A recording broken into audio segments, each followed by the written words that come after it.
anniversaire de l'accession du président Macky Sall au pouvoir, ce 25 mars 2014. Voilà 2 ans que le président Macky Sall est accédé à la magistrature suprême du Sénégal. Événement exceptionnel, couverture exceptionnelle. Ce matin, nous recevons le secrétaire général du Parti socialiste, monsieur Ousmane Tanor Dieng. Il est dans nos studios.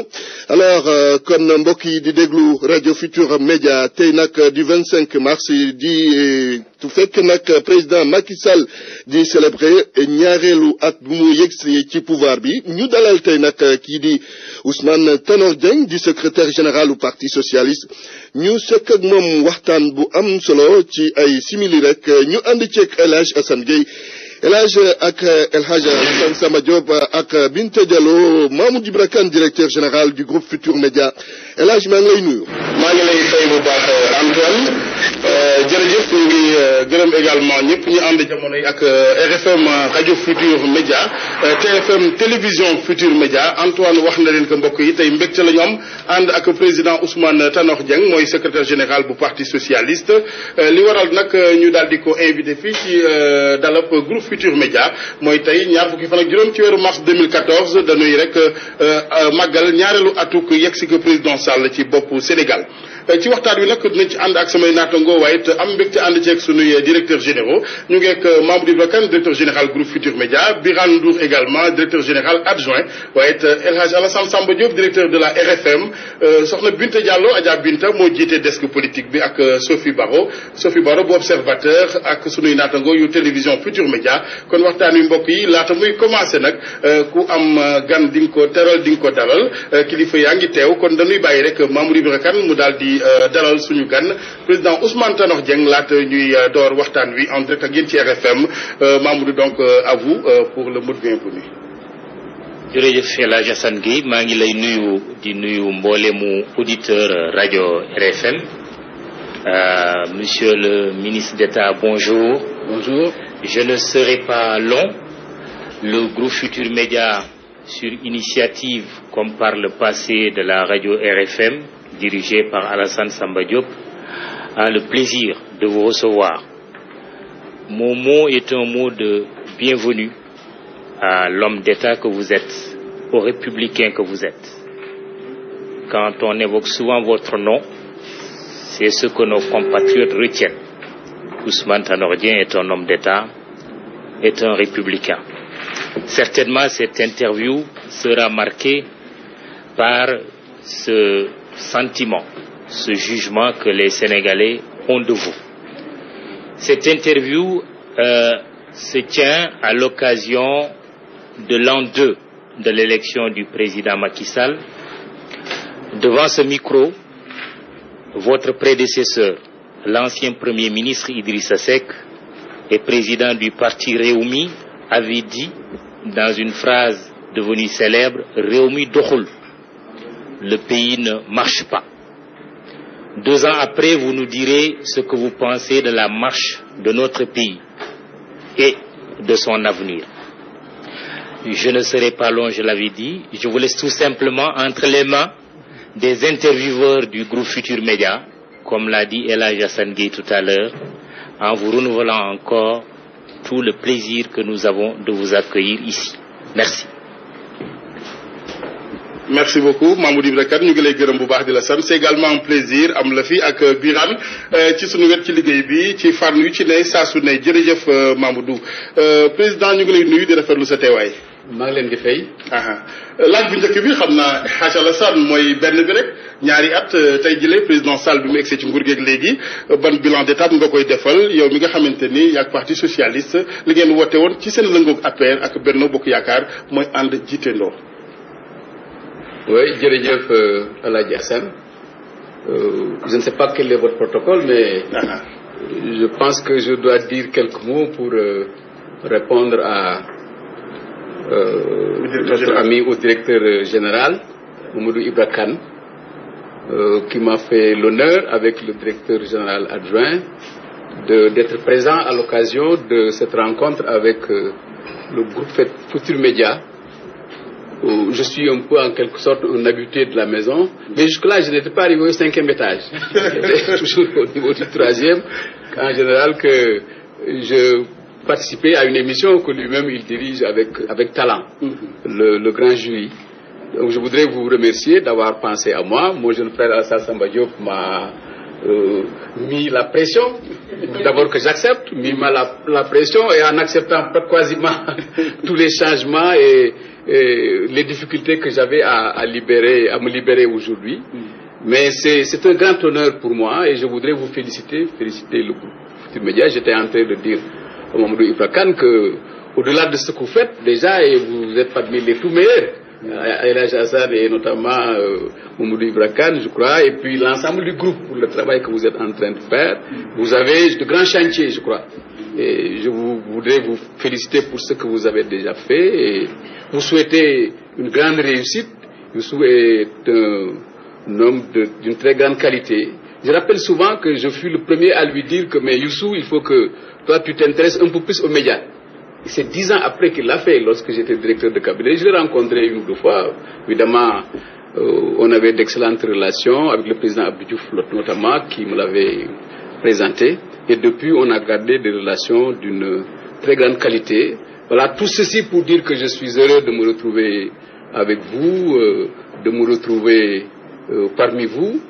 Je connais mieux certains que d'autres, bien sûr, Sophie Baro, Adja Binta, bien sûr Alassane Samba Diop, avec lequel il y a des relations privilégiées à cause de Soro, et là, Hassan que j'écoute souvent avec tellement de plaisir, et enfin, Mamadou Ibra Kane, avec lequel aussi j'entretiens des relations privilégiées. Voilà ce que je voulais dire à l'entame, avant maintenant de revenir à l'essentiel. Voilà, merci beaucoup. Merci président Mamadou Diouf nako sank at ci ginnaw Idrissa Seck ne won réew mi doxul ñaari at ci ginnaw tay lan ngay wax yow. waaw li may wax mooy que réew mi mu ngi dox loolu laa gëm mais nag foog ngeen jàpp ne man ci coalition Benno Bokk Yaakaar laa bokk. te comme ci coalition Benno Bokk Yaakaar laa bokk damay assumer li nga xam ne yëpp moom la coalition Benno Bokk Yaakaar di def.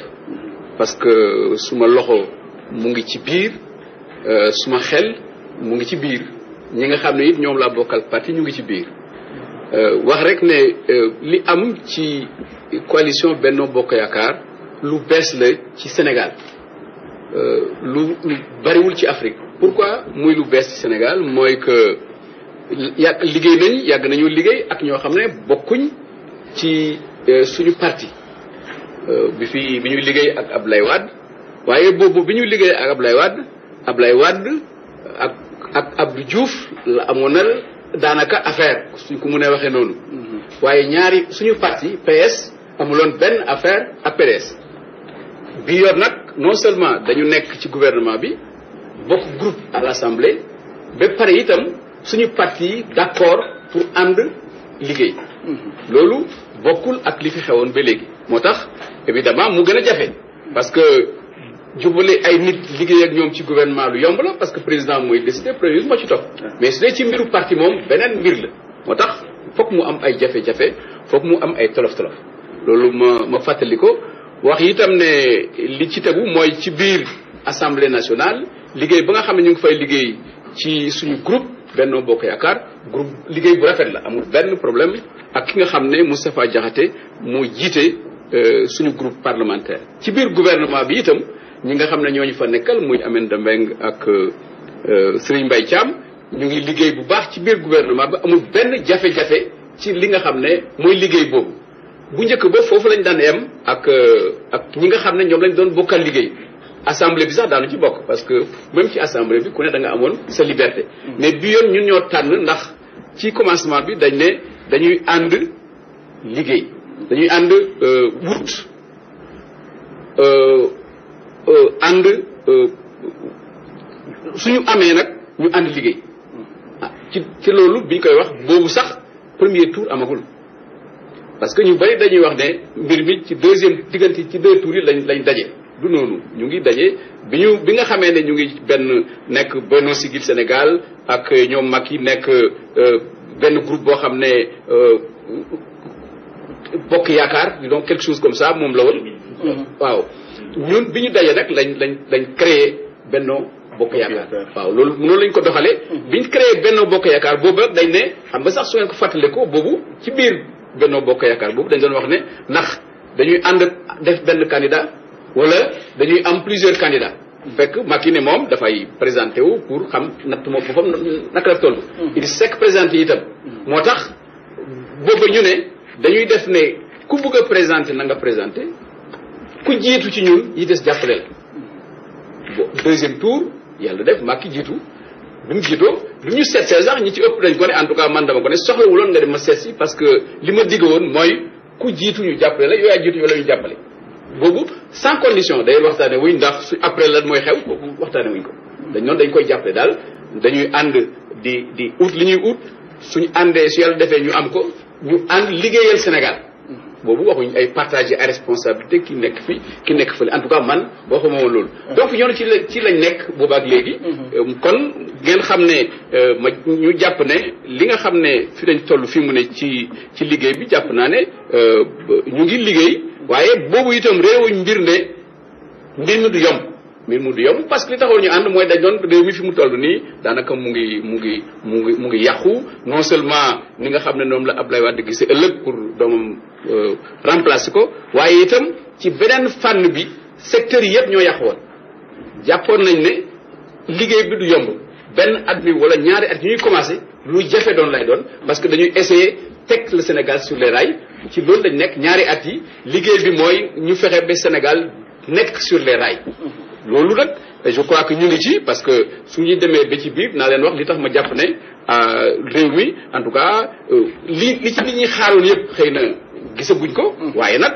am na yoo xam ne ku ko won ay tegtal yoo xam ne am nañ yaakaar ci ne ëllëg wala gannaaw ëllëg dina gën a dox maa ngi moom ma jeexal ci boobu fàttali ne itam parce que fàttali démb dafa baax xam ngeen ne bi fi Ablaye Wade nekkee ñaar wala ñetti at yi Sénégal yu bari dañ doon wax ne yëf yi doxul ñu naan bàyyi leen góor gi mu liggéey du noonu boobu donc mbir mi moom noonu la doxee soo sogee ñëw lu bari dañ koy yaakaar ci yow fekk soo fekkee yenn jafe-jafe yi nag non du gaaw ni nga ko bëggee troisièmement et dernière considération mooy que Ablaye Wade bi muy ñëw moom d'accord na moom ci Ablaye Wade ne fekk na ci réew mi xaalis bu bari kooku amuloon benn werante boo xam ne moom loolu la fekk d'accord na moom fekk 285 milliards ci banque primaire ak banque centrale loolu la fi fekkoon moom moom sax bi mu demee en France d'accord ne ñun amul benn soxla xaalis baa ngi fi liggéey bi moo des ñun nag bi ñëwee duñ fekkuñ fi loolu aussi foog ñu jàpp ko suñuy xayma foog ñu jàpp te loolu lañ fi fekk suñ waxee ne suñ xamee ne loolu lañ fekk nag suñ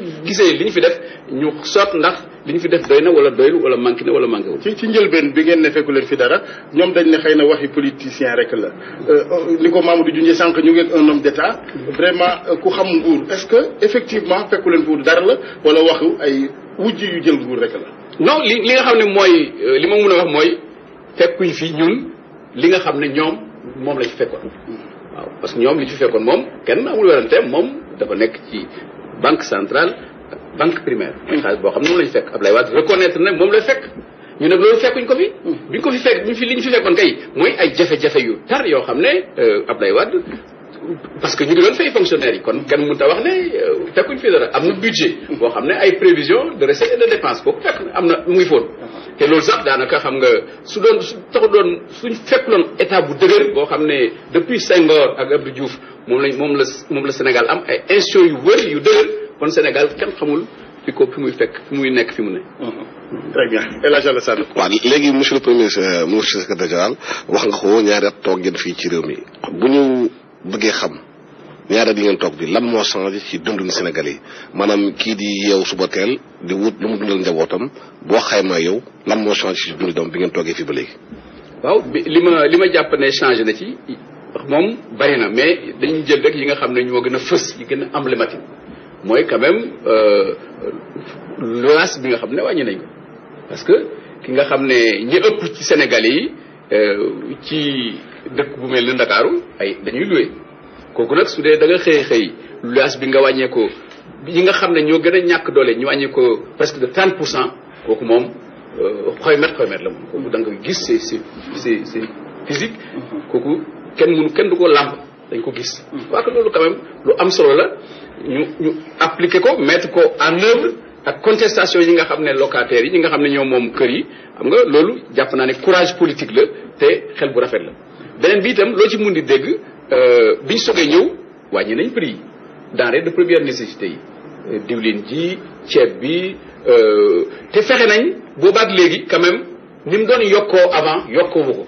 parce que da ngeen di fàttaliku ne bi Abdoulaye Wade di ñëw ak bi mu fiy jóge daanaka prix yooyu yëpp bu mu ci doon yokk na 2 wala 3 fois moom amul kenn mënu ko wéet loolu moom ay fait la ndax moom ci fotam la du fotam kooku beneen wax la mais loolu mooy li am kon daanaka denrées de première nécessité yi jafe-jafe bu njëkk bi mooy wàññi ko jafe-jafe bi ci tegu mooy nga fexe ba du continuer di yokkaat ba dépassé fa mu nekkoon te loolu yaakaar naa ne am na liggéey boo xam ne liggéey nañ ko ci beneen bi nga xam ne aussi liggéey nañ ko jàpp naa ne mooy mbiru campagne électorale bi aussi campagne agricole bon kooku aussi liggéey nañ ci liggéey boo xam ne daanaka kenn mënu ko weddi ndax prix au producteur bi waxuma la non seulement prix au producteur bi mais daanaka bon MPI arrêté woon amoon na ay jafe-jafe ci temps yi passé waaye ñu ngi koy rectifier ne te ren jàpp naa ne dinañ jënd ci gerte loo xam ne daanaka depuis 2000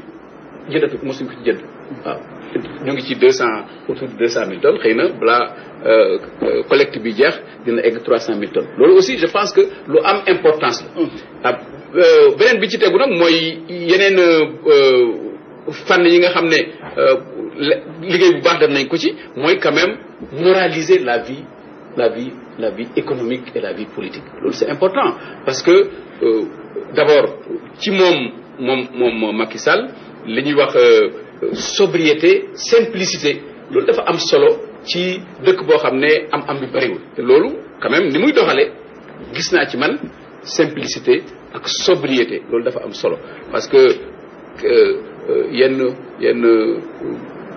wane wuy rafetul baaxul ci foo xam ci dëkk boo xam ne ak réew moo xam ne dafa bari ay jafe-jafe ba pare yi nga xam ne daanaka bu njëkk ba am na fi ay temps ku ne lu la neex def te dara du la ci fekk moom la ñuy wax impunité loolu aussi teg nañ ay en place ay structures yoo xam ne yu mel ni OFNAC yoo xam ne dina tax ku nekk ci nguur gi léegi waxuma ñi passé mais ñi ci nekk léegi xam ne ëllëg lu ci waay def su ëllëgee dinañ la laaj liñ la dénkoon fan nga ci toll. reddition des comptes loolu aussi dama jàpp ne loolu lu am solo la. donc ci bonne gouvernance moom au total. ci bonne gouvernance yaakaar naa ne am na ci ay yoon yu baax yuñ ci def enfin maintenant ci wàllu infrastructure yi parce que gis naa ñu ne infrastructure am na insuffisance bon parce que infrastructure Abdoulaye Wade moom ñu ngi ko jugé ci VDN ak route autoroute à péage loolu mooy essentiellement loolu def or Sénégal du Dakar il est vrai que am na hypertrophie de Dakar daanaka population fi la ëppee usines yi fi la ëppee nit ñi fi lañ ëppee waaye nag du Dakar mooy Sénégal te loolu gis na am na benn programme de piste de production pour le maillage du pays pour que chaque département soit relié aux arrondissements chaque arrondissement aux communautés rurales kooku je crois que programme bu am solo la loolu suñ ci yokkee léegi d'ici su neexee yàlla quelques années peut-être à la fin du mandat autoroute dina egg Thiès beneen autoroute egg ba Mbour boobu su yàlla defee ba autoroute boobu egg Thiès dem ba Saint-Louis beneen bi egg dem ba Ziguinchor c'est ça kooku aussi dina doon d'énormes chantiers yoo xam ne su jeexee ci temps bi nga xam ne Macky Sall mu ngi fii c'est tant mieux su jeexul itam nga xam ne ni mu continuer li Abdoulaye Wade defoon kii ñëw continuer moom itam li nga xam ne moom la Macky Sall def en tout cas loolu mooy état continuité moo koy doxal. laata Adja Binta ma laaj ne ndax ay programme la yu ànd ak financement wala dafa nekk état de projet rek. non programme yoo xam ne am na financement. très bien Binta. monsieur le ministre d'État bi ngeen di egsi en 2012 da ngeen waxoon gagner et gouverner ensemble te man ma yaakaar ne du coalition wala parti politique moom la ñu faloon en 2012 mais benn nit la ñu faloon muy Macky Sall te en 2012 Macky Sall rek moom moo nar a rendre compte wala bu 2012 yéen di ngeen comptabiliser seen bopp ci bilan au président Macky Sall. 2017. waaw man li nga xam ne moom laa jàppoon ni ñu ko waxee woon mooy travailler on se bat ensemble. on gagne ensemble et on travaille ensemble. noonu lañ ko établiroon d'ailleurs ci loolu lañ nekk ñun actuellement. Et nous sommes avec Macky Sall co-responsable parce que engagé wu nañ ak moom pour travailler pour le Sénégal. Quels que soient par ailleurs les postes qu'on occupe ici et là, parce que loolu c'est pas l'essentiel. Parce que jàpp naa ne même ñi nga xam ne ils sont dans l'opposition, ils ont un rôle à jouer pour le développement, pour Sénégal avancer. Journalistes yi am nañu rôle boo xam ne ñu ngi ko jouer pour que Sénégal avance. Je crois que man noonu laa ko gisee mais doonul ne kii dafay nekk fii ñuy séddoo ay postes suñu la joxee soo jotee ci poste bi mbir yu baax na soo jotul ci poste bi yëf yi baaxul. Donc c'est vrai loolu aussi kenn mënu ko weddi.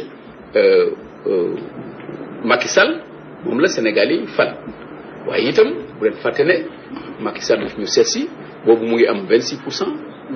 ñi nga xam ne ñoo àndoon ak moom te wax ko de soo jiitoon nañ jàppale daanaka ñoom li ci des pour mu egg 65% c'est arithmétiquement ñoom la parce que lu toll noonu lañ amoon. kon dañuy jàpp ne mbir mi ñoo ko utandoor amandoo ko noor.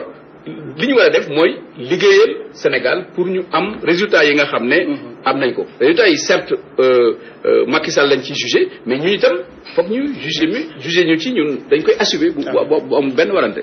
xëy na bëgguma net li géntu Binta mais li xelam jàpp mooy bu keroogee 2017 xam naa ni di nga nekk candidat wala kenn ci parti socialiste bu boobaa naka la ñuy def du yàq dara ci ku ne mën a samp sa ndënd.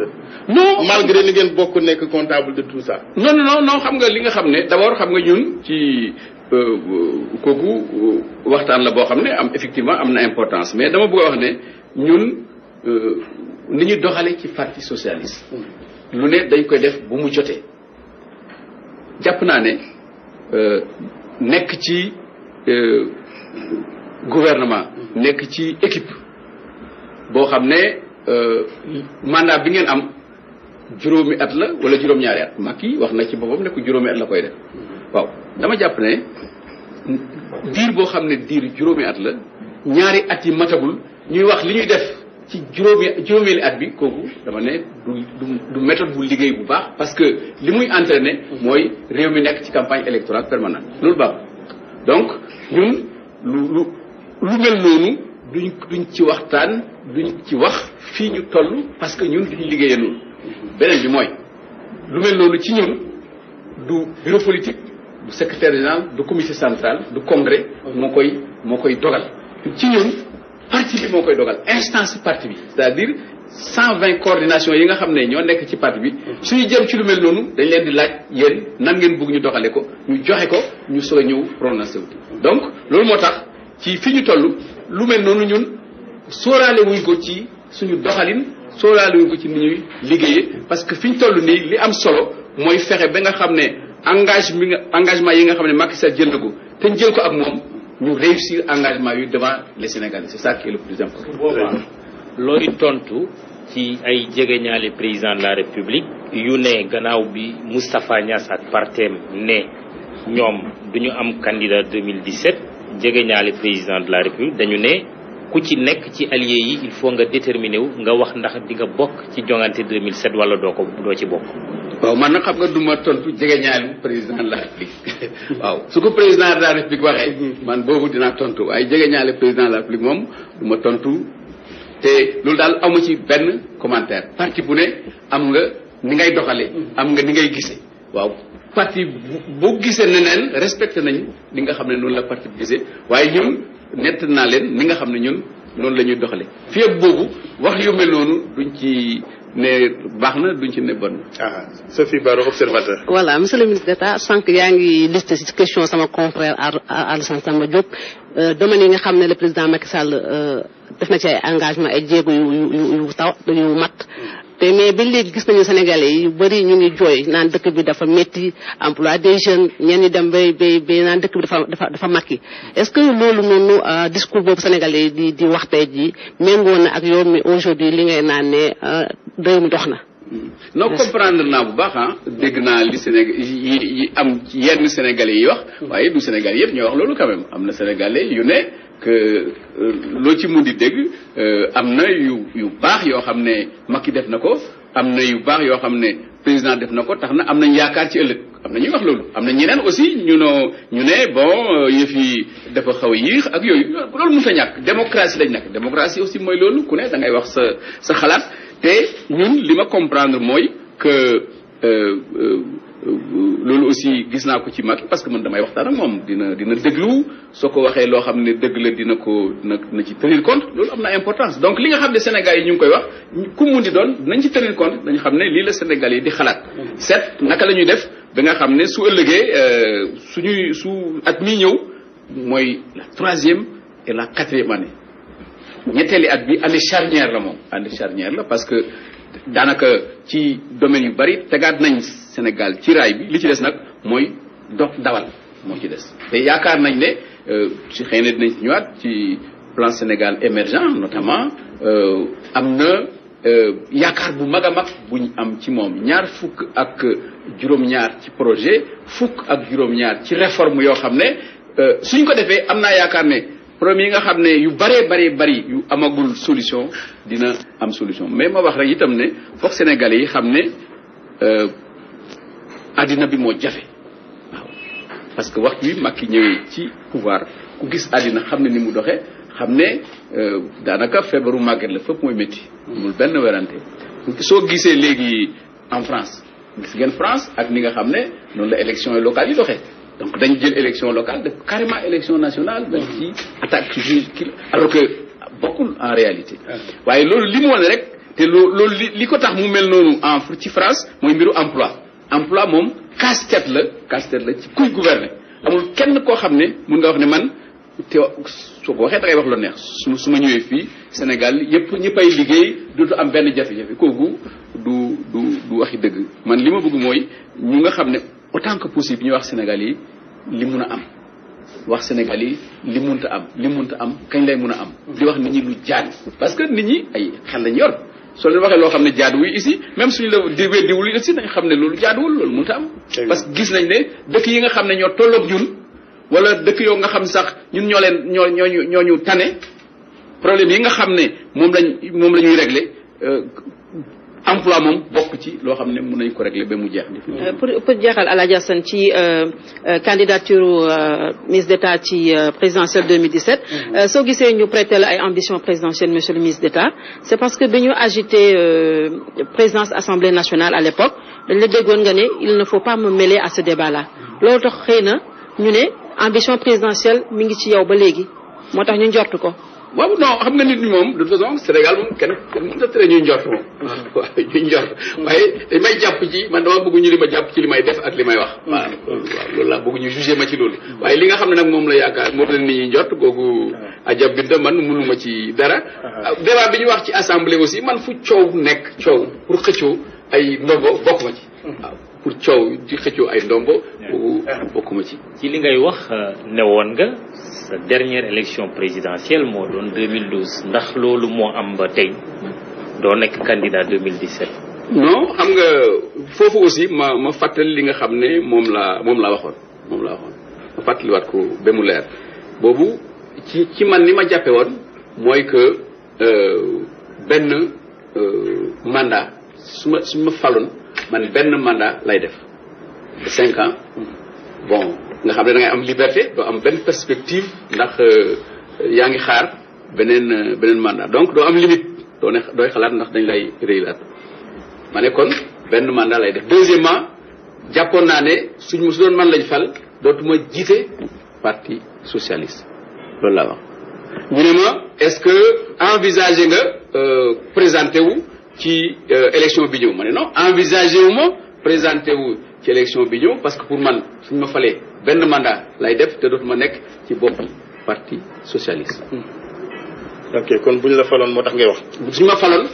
ma ne suñ ma faloon. moo tax may wax. très bien loolu moo taxoon. merci président laata ñuy entamé mbiri Casamance ak El Hadj Alassane Samba Diop laaj la bu xaw a nuru tooñ sa diggante ak Macky Sall am na ci ku faa moroomam xëy na de soit moom mu faawoon la bi muy nekk ndaw mu baal ma monsieur le président de la république wala yéen ngeen faa ko ci jël beeg na mu wëree ndoom Ablaye Wade lan moo tax rattaxaay bi nii am na ñu ne lan moo xew Macky Sall Ousmane Tanor Dieng.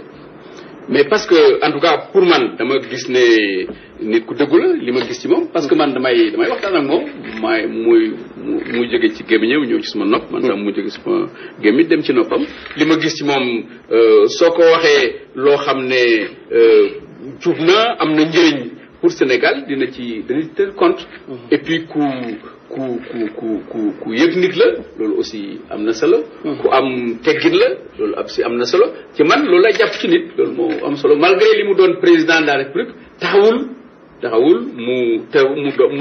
mu yaakaar ne moom rek moo xam moom rek moo fi nekk loolu je crois que aussi leer na bu baax a baax ma wax ne que xam nga ci ma dellu siwaat ci li mu ñu waxoon léegi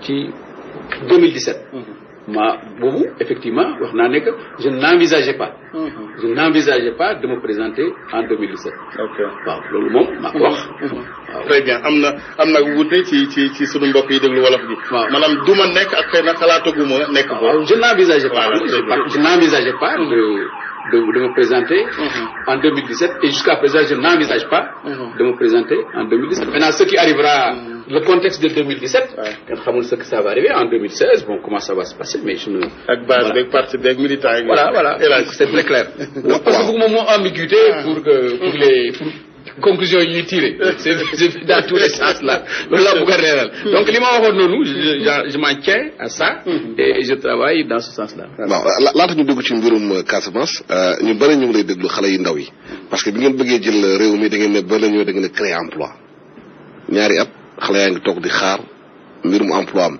xëy na ci mbirum agent de sécurité de l'emploi 10 000 emplois créé ngeen ko fonctionnaire yi 5500 emplois waaye ñu gën a bëri ci ñooñu amuñu formation jànguñu ñu ngi ci gox-goxaan yi ci fu gën a sori fala ca Casamance fala ca Bakel fala ca Tambacounda ñu ngi xaar am liggéey mën a yore seen njaboot lan ngeen fas yéene def ci mbirum emploi yi pour xale yi ndaw yi la déglu tey bu ñu yeewu am yaakaar.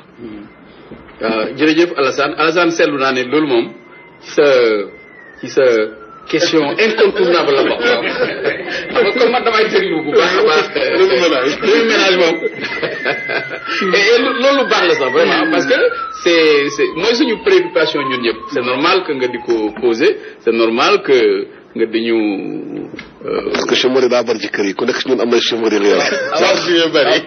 même ci ñun tam ay loxo moo yor njaboot gi waaw ñun ñëpp am na mbokk yu jeex ca dëkk ba ak fii yëpp yoo xam ne amuy liggéey kooku moom bu leen jàpp ne chômeur yi moom ci benn côté féete dafa law fépp moom kooku man xam nga kenn mën na wax ne lii am na pexe mi mooy li nga xam ne moom la état bi di préparer fi mu ne li état bi di préparer mooy que créer def benn cadre boo xam ne na tax ba koo xam ne yaa ngi bitim réew wala yaa ngi ci biir réew mi am xaalis nga mun a ñëw investir parce que investissement entreprise mooy créer emploi état moom du créer emploi ay 5000 emplois ak ay 10 000 emplois baax na c'est très bien mais du loolu mooy régler problème bi mais li nga xam ne moom lañuy def ci dugg ci le plan Sénégal émergent nga xam ne ci domaine yi agriculture ci domaine yi mine ci domaine yi tourisme yooyu nga xam ne dañ ciy def ay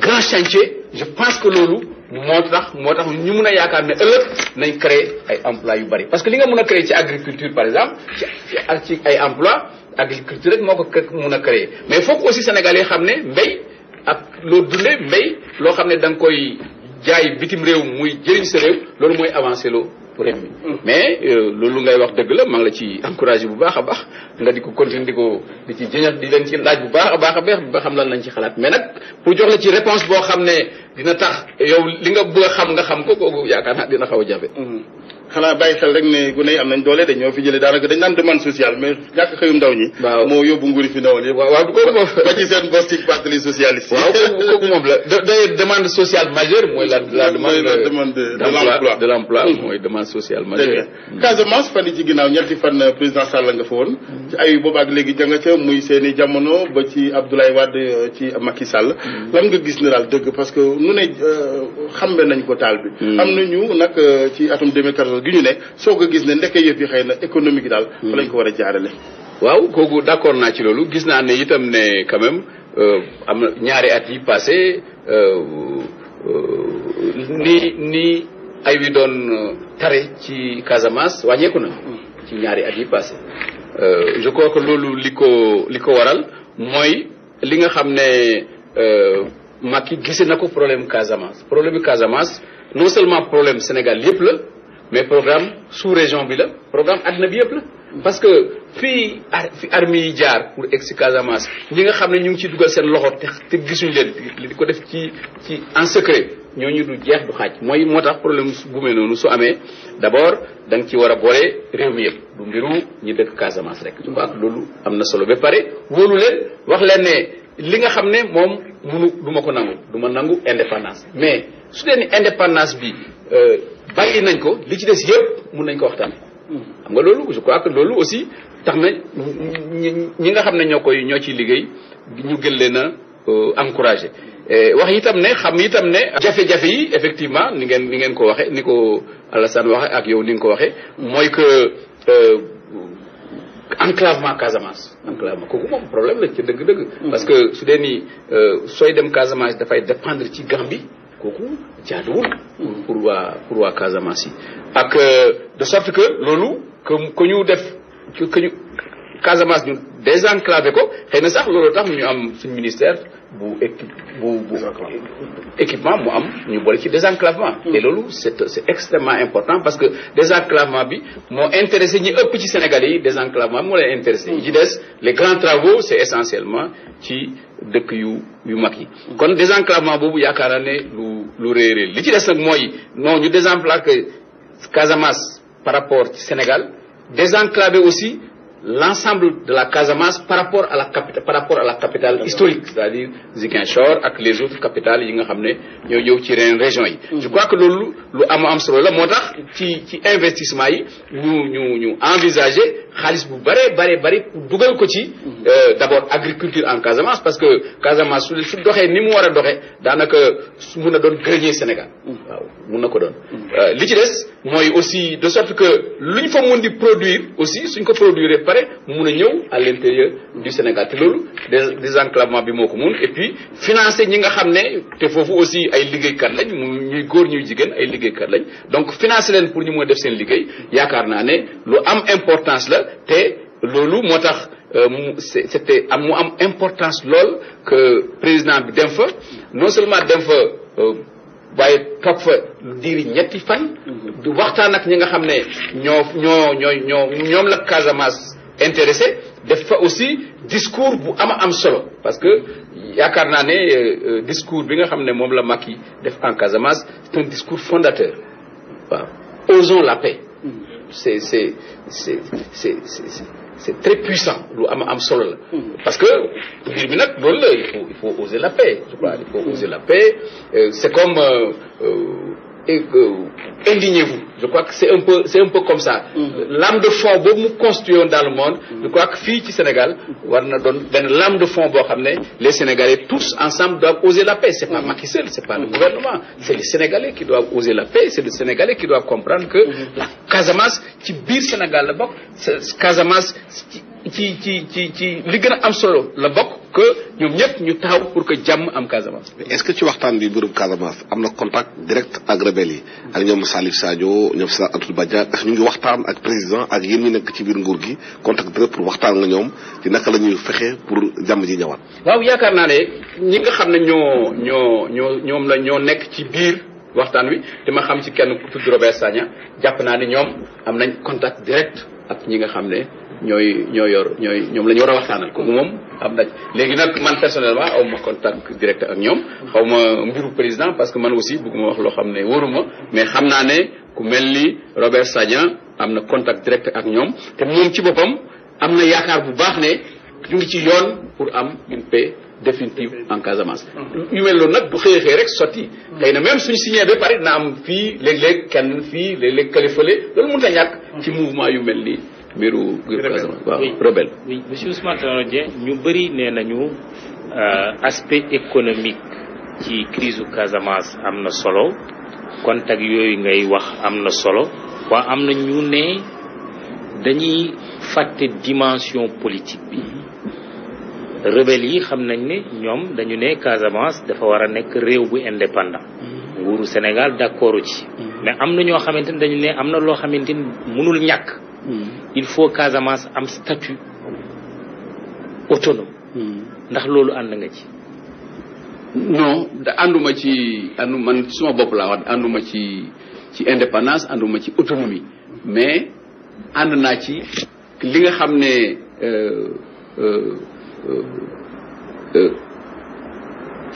li nga xam ne décentralisation maye na ko lu décentralisation maye rek war nañ ko mun a jox Casamance mais Casamance boobu nekk ci biir Sénégal bon mën naa sax comprendre mu am statut particulier ce qui n'est pas l'autonomie statut particulier mooy ñu considérer ne Sénégal am na Casamance am na ay réalités yoo xam ne foog ñu am benn système bu ñu koy gérer loolu mën naa ko loolu sax mën naa ko discuter waaye autonomie telle qu'on l'entend ni ñu koy déggee ak indépendance ni ñu koy déggee kooku jàpp naa ne baaxul pour ñu def ko parce que soo ko defee pour Casamance su ëllëgee xëy na ñeneen laajte ko te kooku baaxul ci unité suñu réew. li nga wax nag ne que am na dimension politique bi am na importance mais kooku man je suis absolument d'accord naa ci ndax même dimension économique bi c'est politique donc moo tax ñun bi nga xamee ne nekkoon nañ fi ñu jàpp ne kii bi Casamance moom kenn mënut a régler problème bi te boolewoo ci Gambie te boolewoo ci Guinée-Bissau moom boobu te loolu politique la mooy diggante suñu réew Guinée-Bissau ak Sénégal Sénégal ak Gambie moo tax loolu aussi dama bëgg ñu bàyyee ko xel parce que su dee nit dañu jàpp ne problème Casamance mën nañ ko régler te boolewuñ ci Guinée-Bissau wala boolewuñ ci Gambie dina am lu des parce que ni suñu réew yi mel moo tax. Très bien. D'accord monsieur Dieng nganum 72 heures di Macky Sall def en Casamance ñu bëri dañoo jàpp notamment opposition bi ne dafay def une campagne électorale déguisée du temps de Wade dans le passé yéen da ngeen ko doon bañ saa bu Abdoulaye doon def ay inauguration organiser ay meeting xam mobilisation bi yéen da ngeen ko doon contester est-ce que aujourd'hui mën nañoo jàpp ne li ngeen doon bañ ci Abdoulaye moom ngeen di nangu tey ci Macky Sall. non man kay li ma en tout cas ci Casamance bi maa ngi rafetlu li nga xam ne Macky Sall dem na ko président Macky Sall dem na ba def ñetti fan jàpp naa ne am na solo te Casamance yi seen bopp ñoom rafetlu nañ ko léegi nag opposition ci rôle la nekk ku nekk ak opposition ak ku nekk pouvoir bokkul ñu nekk ci opposition am nañ droit jàpp ne loolu campagne électorale déguisée la kooku seen droit la waaye man jàppuma ne loolu campagne électorale déguisée la parce que mbiru Casamance dafa am importance boo xam ne luñ ci def ci effort ak nuñ ko defee doyul parce que paix tant que réglé wuñ la paix en Casamance la dina am lu des ci suñu jàmm ci suñu réew. Très bien ñaata waxtu moo des ci paix boobu laata Adja Binte ñëw wala ñaata fan ñaata at Abdoulaye Wade doon na joxe ab diir yéen mën ngeen am optimisme bu ni mel ñu xam sax kañ lay jeex vraiment ayu Casamance. waaw loolu nag wóorul moom joxe ay date ci ay paix en Casamance kooku wóorul.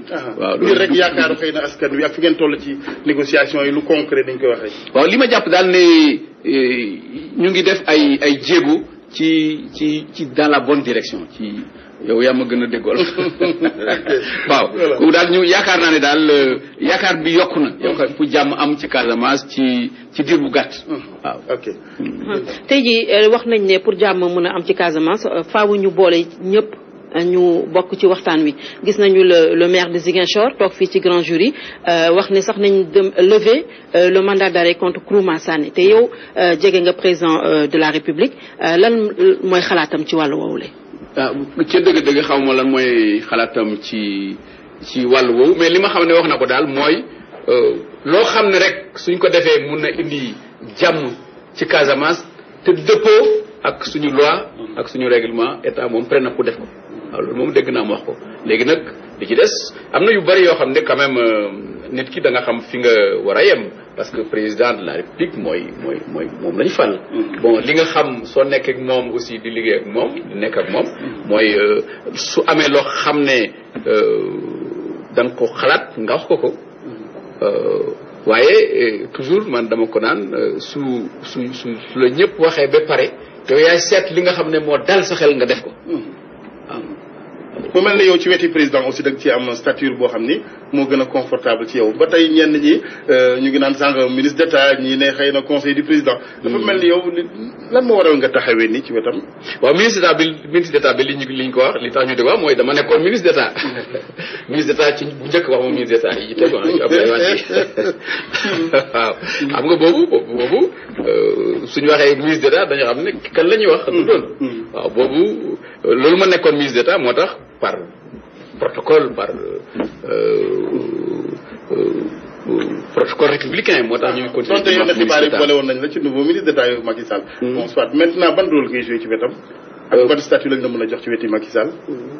ay conseiller officieux voilà je suis pas dama conseiller officiel mais conseiller officieux la. c'est-à-dire que su ma amee lu ma xalaat dinaa ko wax. moom su yaakaaree ne su ma xalaat am na njëriñ ci moom ci benn fànn wala beneen mu laaj ma wax ko. waaye su ma waxee ak moom ba pare du ma seet nag ndax topp na ko wala topp ko wala amul solo ci man parce que loolu am yàggoon di liggéeyee. ak président Senghor ak président. matuwaay la ngir continuer am les coups de franche en tant que leader d'un parti également comme moom wala. daf di matuwaay boo jël pour am les coups de franche am sa indépendance. non sans calcul ci moment bi loolu ku ne da ngay def li nga xam ne moom nga nuñ ko li ma ko waxee woon léegi moom nga yëg voilà loolu moo gën a. moom laa yëg ci man pour ni may liggéey loolu moo gën a yomb. très bien. waaw am na Sénégalais yu bëri njort bi ngeen toogee ba léegi yéen a ngi def li ñu ko wax traque des biens mal acquis ñu ngi xaar résultat yi. parce que wax ngeen xaalis bu bëri génn nañ ko ci réew mi Karim Wade jël ngeen ko mu ngi ci kaso bi bu xaar xëy na dem procès feneen cour de justice yi dañ koy bëgg a réactualiser ñu ngi laaj résultat yi ngeen wax Sénégalais yi ci par rapport ak des Malaki fan la nekk. waaw kooku ca dëgg-dëgg man mënuma ci wax lu bëri parce que nekkuma ci biir dossier bi parce que ni waxtaan aussi wax dëgg ci la.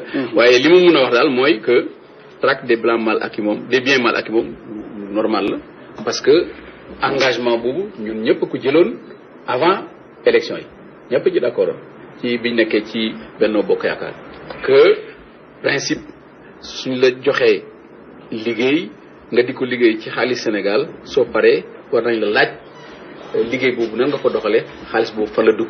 loolu moo tax ñu def traque des biens mal acquis fokk donc mais.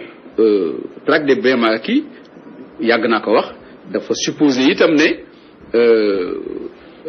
présomption d'innocence c'est-à-dire que ñi nga xam ne dañ leen oot leen laaj ba ba ñuy gis ne def nañ lii dañuy jàpp ne defuñ dara. waaw droit de la défense aussi war nañu am ñi nga xam ne ñoo leen wala défendre ñu ñëw défendre leen.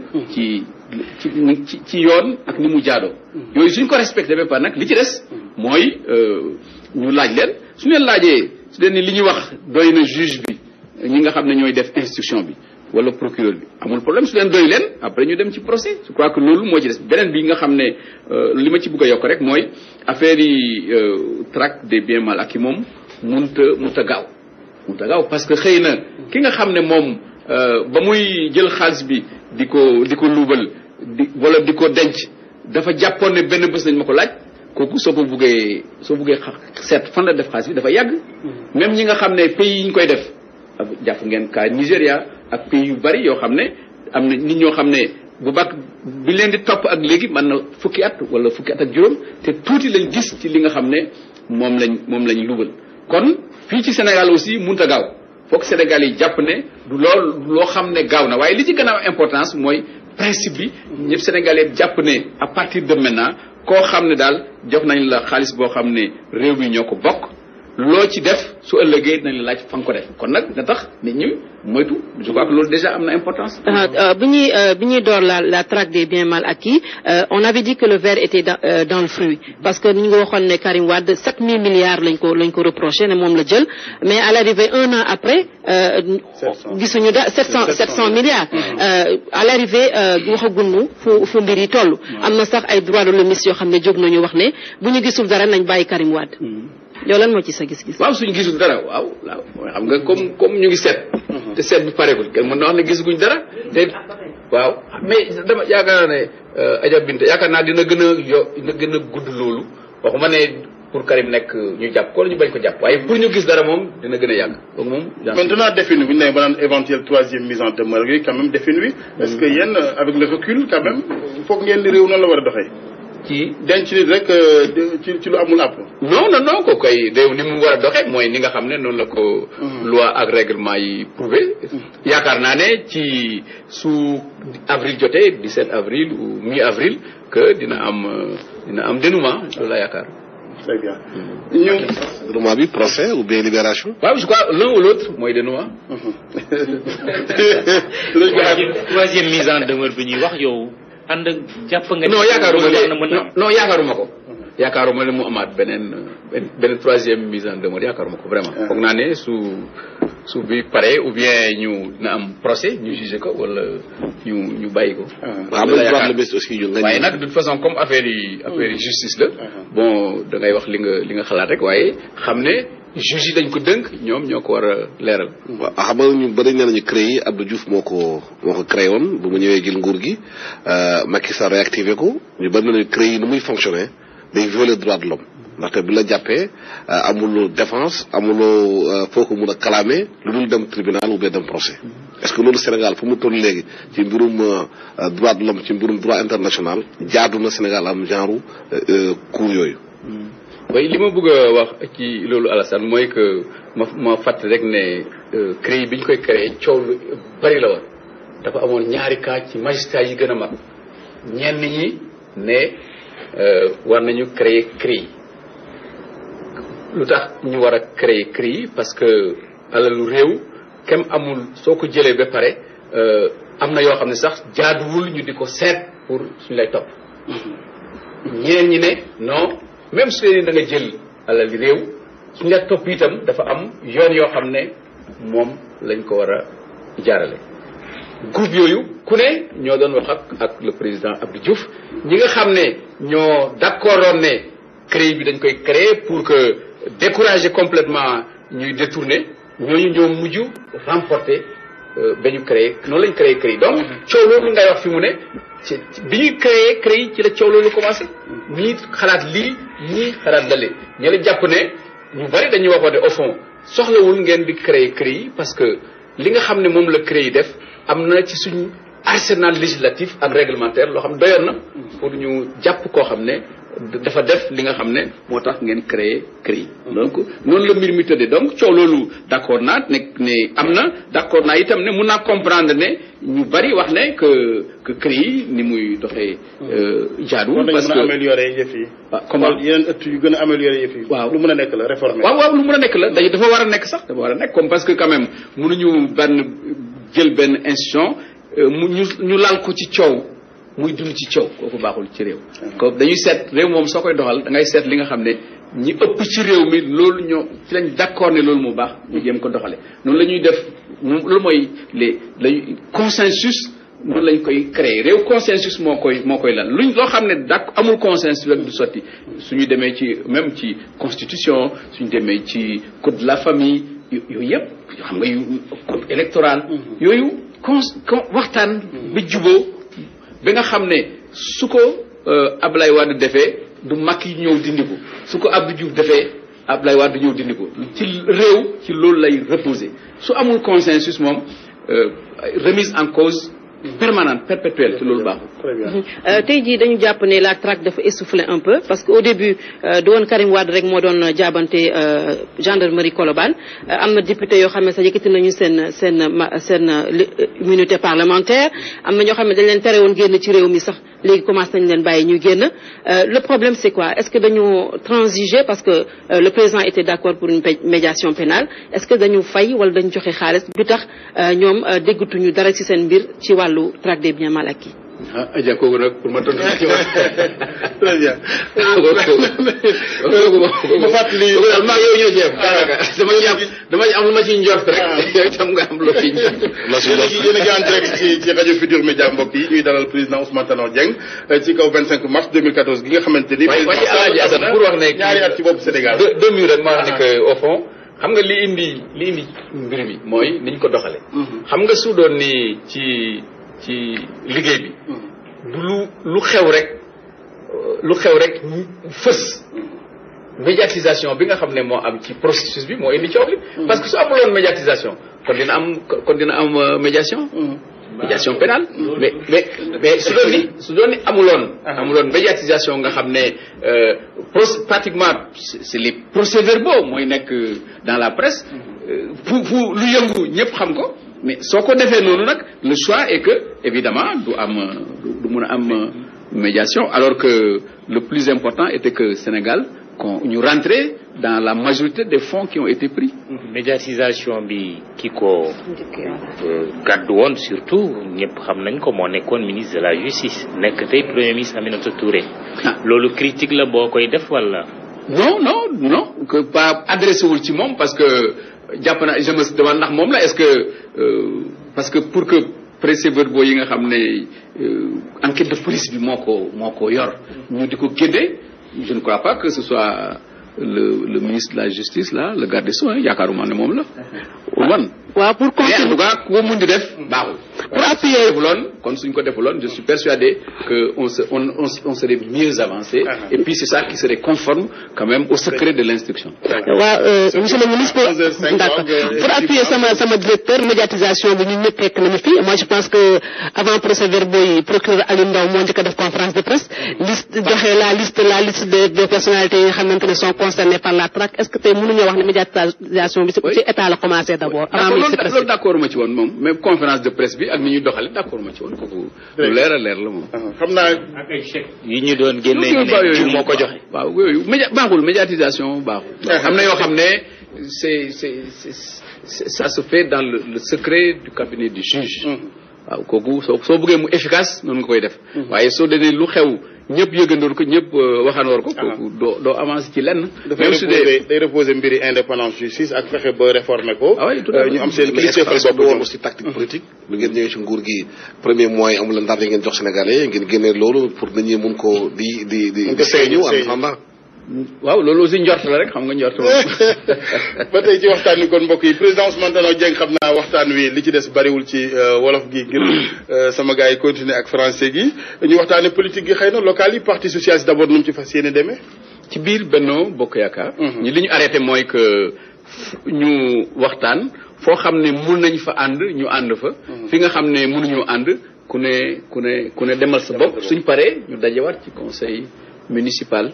loolu vraiment dama jàpp ne sax li tax dafay jaaxal toujours ñu ne su élection locale yi su ñëwee Benno Bokk Yaakaar dafay tas loolu Benno Bokk Yaakaar ay local mënu ko tas parce que local yi ñun ci suñu bopp xam nañ ne même su dee ni sa biir parti wóoru la ne du am ay liste dissidente waaw même su dee ni yow kenn yaa fi nekk ëllëg xëy na mu am ay liste yoo xam ne waa APR am ñaari liste fii waa parti socialiste am ñaari liste fii ñeneen ñi am ñaari liste kooku élection locale moo mel noonu élection locale bokkut ak élection nationale parce que y a les décisions nationales et les réalités locales kenn mënut a imposer ka nekk fangoli bi ne ko soo demee foofu Mamadou Ibra Kane moom ngay jiital Assane topp ci kooku mënoo ko def soo ko defee ñoom duñ ko nangu soo leen ko imposer ou bien ñu def vote sanction boobu moo gën a bon ou bien ñu defal seen liste parallèle donc loolu je crois que lu leer la dañ leen ne li ñu gënaloon mooy niñ àndee dem ci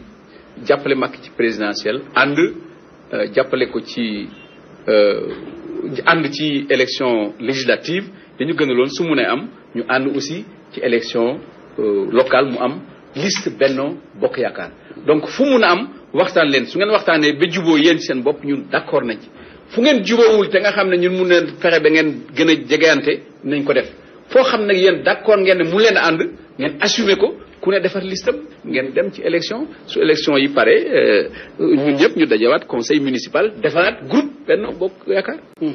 très bien amul ci Médina la ñu nekk te mënuñu bañ a wax ci mbiru Médina ak maire bi fi nekkoon te génn àdduna Birame Sassoum Sy fii ci Médina lan mooy position parti socialiste ci candidat bi war a jiitu est-ce que candidat bi candidat coalition Benno Bokk Yaakaar la ou bien beneen waa PS ngeen di proposer. oui ñun li ñu digle ak li ñuy def mooy ñi nga xam ne ñoo bokk Benno Bokk Yaakaar ci Médina ñu daje waxtaan.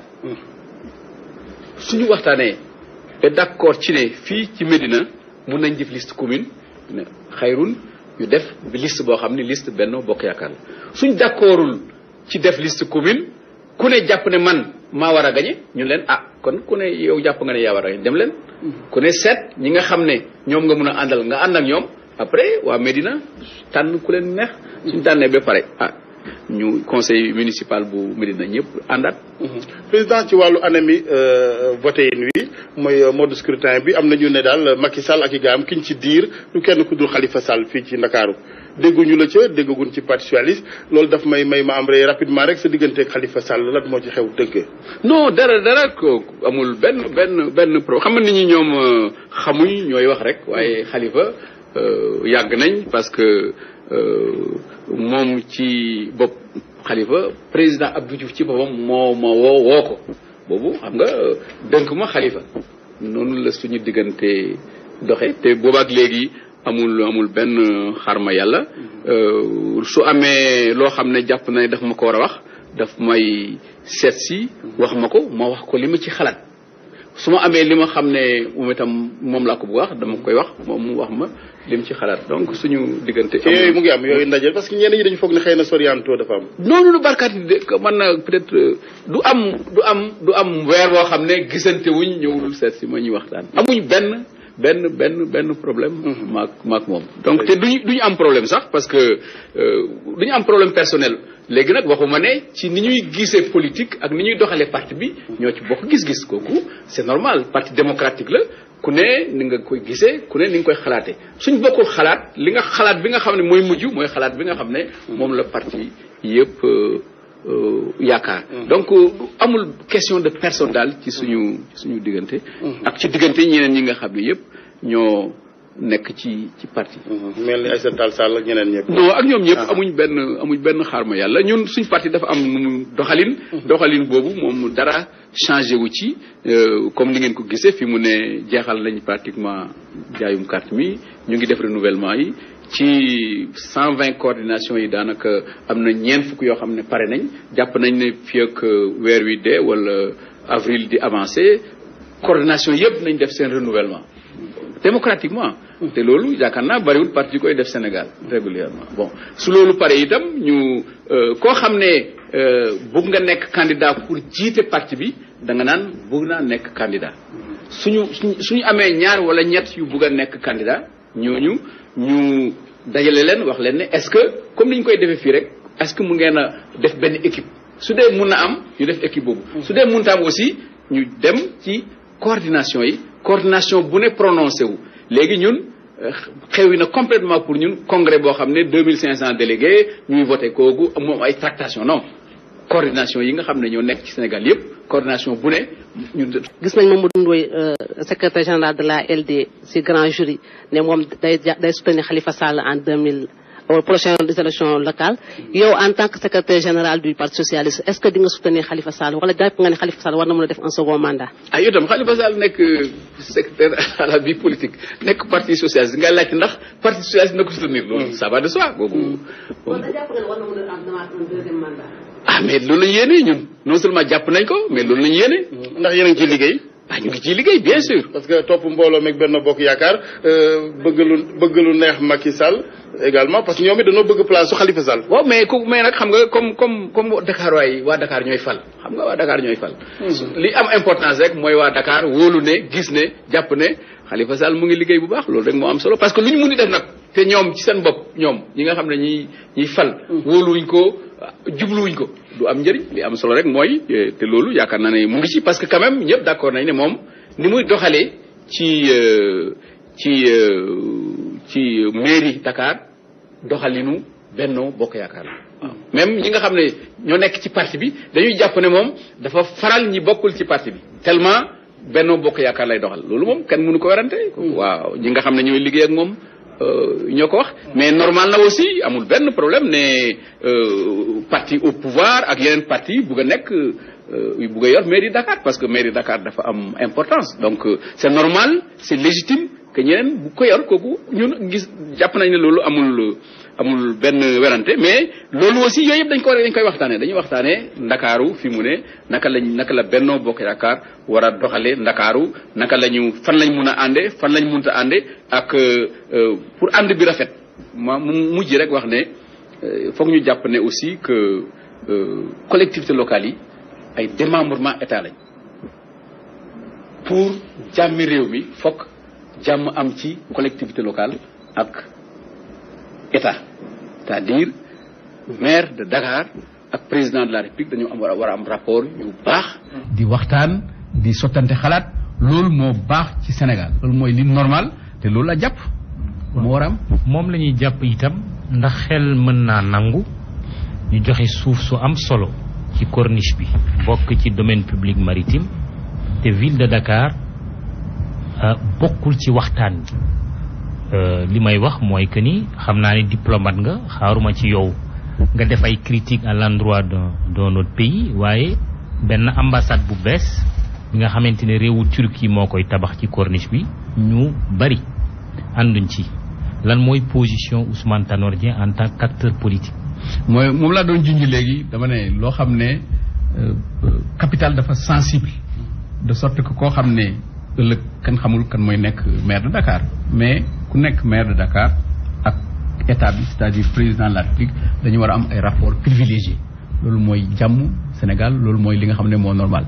ci kii bi li ma ci xam ci mbiru Turquie bi li ma ci xam mooy ñun balaa ñu ñëw la fekk ñu joxe ko léegi balaa ñu ñëw la fekk Ablaye Wade moom moo joxe woon suuf si waa Turquie. waaye mën ngeen bañ. waaw loolu mën naa am mais loolu damay wax ne loolu moo indi problème bi li indi problème bi mooy ñun dañu fekk ñu joxe ko ba pare ba ñële ñoom commencé jël seen jumtukaay pour indi liggéey bi. jàpp naa ne lu mel noonu su amee une fois de plus ñi ko war a waxtaanee principaux ñi ko war a waxtaanee mooy ki nga xam ne mooy président de la République ak ki nga xam ne ñooy maire de Dakar ñoom ñoo ko war a waxtaanee. pour cette solution bi nga xam ne moo gën ci image yu Sénégal moo gën ci réew mi. ak borom suuf si ko acquérir ci yoon. waaw ak borom suuf si nga xam ne moom daf ko acquérir ci yoon. demuñu rek non dañu jox suuf fële pour ñu jox leen suuf yi. ba ñuy jox suuf fële ñu jox nañ ñu suuf si nga xam ne place bi ñu neex ñoom itam ñu gis benn place laajte ko ñu jox leen ko ba pare. ci diggante bi nag la Macky Sall ñëw ñële di jël seen suuf ku kay xam nga suñ ci accusé yenn accusation yi Macky Sall dañ ko tooñ Abdoulaye Wade moo ko jaxawal. waaw parce que ñu si mbirum diplomatie ñu wax ci sous-région bi xam ngeen ne Sénégal ak Mali relation yi yàgg na te gis nañu bu jafe-jafe mais Mali Sénégal yóbbu na fa contingent. Ibrahima Boubacar Keïta président Mali IBK bu mu toogee ba léegi ci Mali def na tournée si sous-région bi yëpp Guinée Mauritanie Côte d'Ivoire ak fépp Burkina ba léegi tegul tànk Sénégal. li waral loolu. dama yaakaar dafay mujj fi gën a am importance la yaakaar. am na ñuy yaakaar ne xëy na tamit Macky Sall bu mu nekkee ci nguur gi dafa souteniroon beneen candidat bi Soumaïla Cissé. moo tax Ibrahima Boubacar Keïta xaw ko ci mere ci loolu te ñu bari ñu ngi njortu Sénégal war nag première étape. parce que contingent Sénégal mu ngi mën di xeexal waa Mali. waaw mais mën nañu concevoir aussi sur le plan diplomatique que Sénégal donne l'ultime étape def la synthèse su dajeek ñi nga xam ne yëpp ñoom ñoo nekk ci sous-région bi mu mujjee ci Sénégal. te li ma xam ci Ibrahima Boubacar Keïta parce que suma xarit la xam naa ko baax mooy que réewul mbir mukk diggante Sénégal ni Sénégal mel ak Mali melu ko ak benn réew bu ko dend. dem nañ ba bokk devise. foofu ñoo bokk devise. Sénégal drapeau bi à part l'étoile li ci des ñoo ko bokk. peuple yi benn la. Thiès El Hadj Assane. cheminot yi. waaw cheminot yi. ni mel ni Mali mel ak Sénégal melu ko ak beneen réew. loolu Ibrahima Boubacar réewu ko et Macky réewu ko Macky ak Ibrahima Boubacar Keïta mënuñ ci dara. fi lañ ko fekk fi lañ koy bàyyi donc dañ ko war a doxal kooku moom dañ ko war a comprendre noonu te loolu aussi ñu ngi ci dox bu baax a baax pour mu gën a dëgër mais amul gis ci suma xam-xami bopp ci li ma ci dégg parce que man dinaa wax ak ñoom ñaar yëpp gisuma benn jafe-jafe bu ci am xaw ma nag ndax lan moo tax ñu yegg ba foofu ak li nit ñi wax lan moo ci doon dëgg loolu vraiment xaw ma ko. Alassane soo ko permettre rek Adja Binta ñu daal di def kon xëy na la dernière partie ci wàllu nasaraan gi muy presque 30 dernières minutes yi foofu dama leen di bàyyi rek ngeen jël kàddu gi ndax ñun defe naa ne. wolof gi daal moo nu gën a yitteel. Honorable Dame, on donne la première parole à Binta, chef politique de la RFM. Alors aujourd'hui c'est le 25 mars 2014 qui marque les 2 ans que Macky Sall est au pouvoir.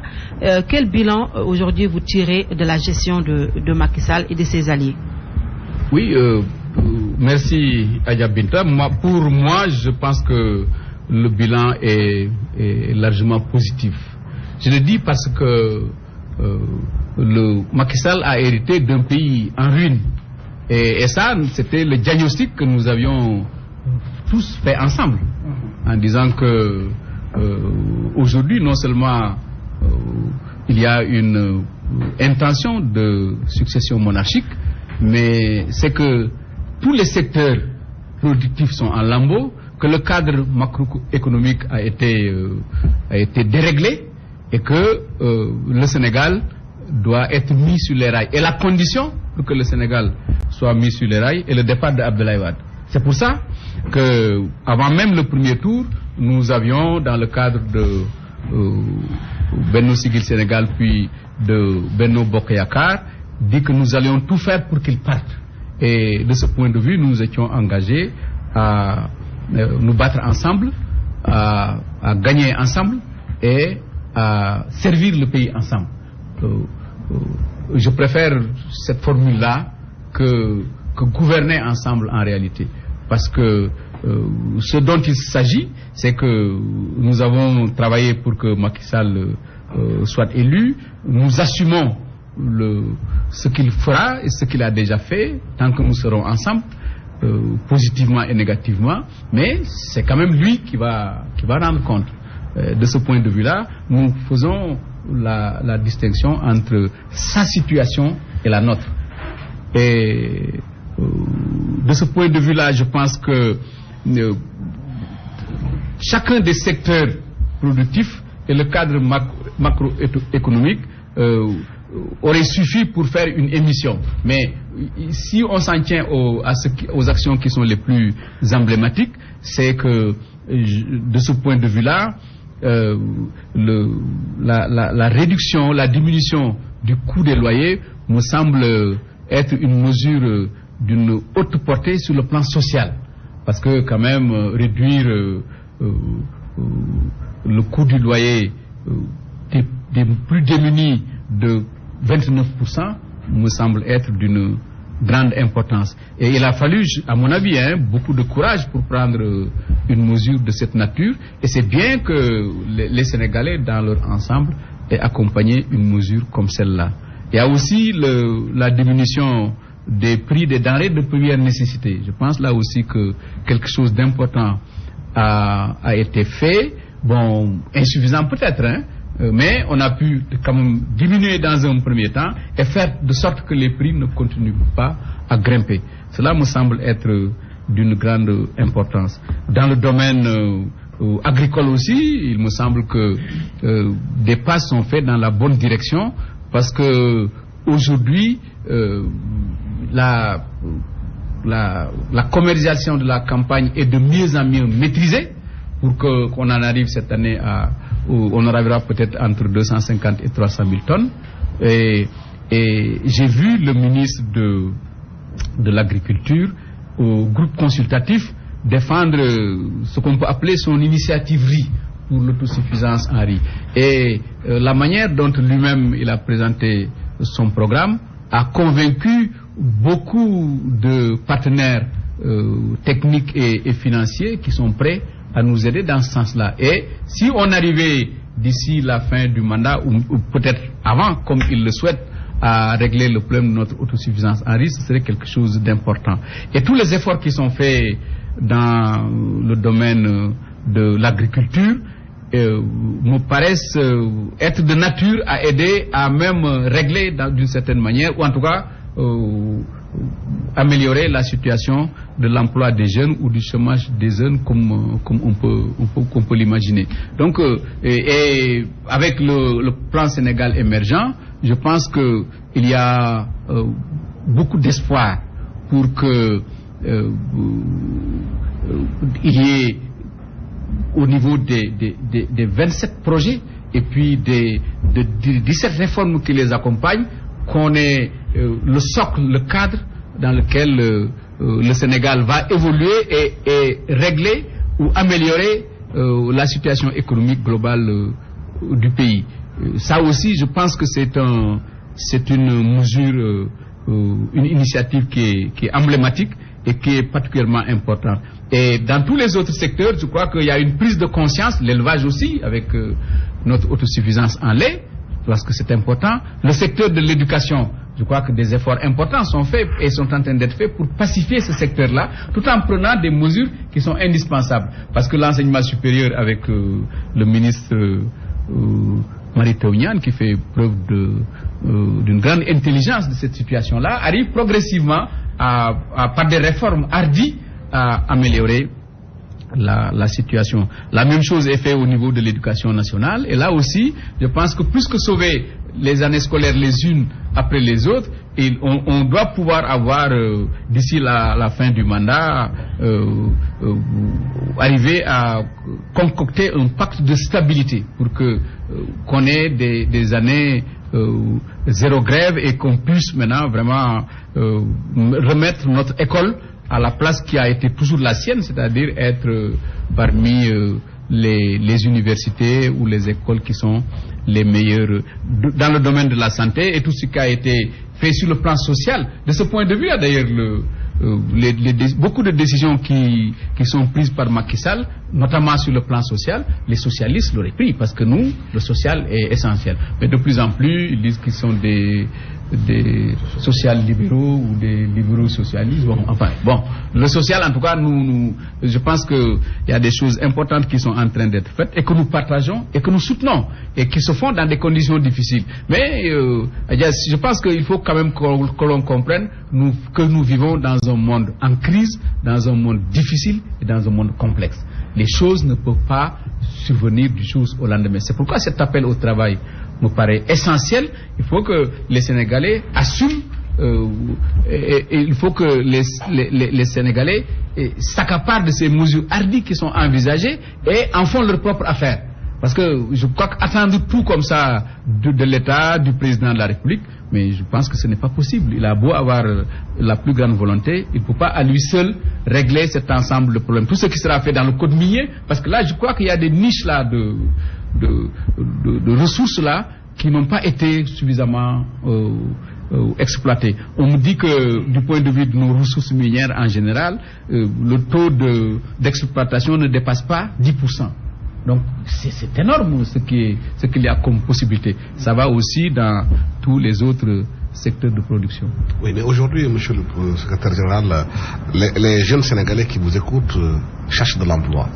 Est-ce que les conditions sont réunies aujourd'hui au Sénégal pour créer les 500 000 emplois promis pendant le mandat que le président Macky Sall est en train de faire au Sénégal? Il avait dit qu'il va créer plus de 500 ou 700 000 emplois. Les jeunes attendent d'avoir de l'emploi. Est-ce que les conditions sont réunies pour la création de ces emplois?